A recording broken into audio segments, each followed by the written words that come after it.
नमस्कार, माझे नाव अनन्या किरण शिंदे, वर्ग होती. माझ्या शाळेचे नाव जिल्हा परिषद प्राथमिक शाळा ढेकुणा. आज आमच्या मॅडमचा वाढदिवस आहे. याच दिवशी मी मॅडम विषय डायरी लिहिली. अरे बापरे. त्यामध्ये आमच्या मॅडम खूप सुंदर आहेत. आमच्या मॅडम खूपच छान आहेत.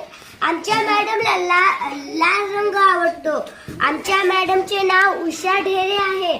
आमच्या मॅडमचा वाढदिवस 13 सप्टेंबरला आहे.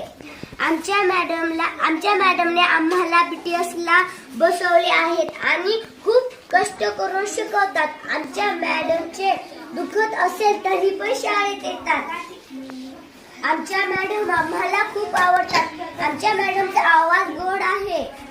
आमच्या मॅडमला फळे आणि पालेभाज्या खूप आवडतात. आमच्या मॅडमला डॉक्टर व्हायचे होते, पण त्यांचे विद्यार्थी डॉक्टर झाले म्हणून मॅडमला खूप आनंद वाटतो. छान छान. आमच्या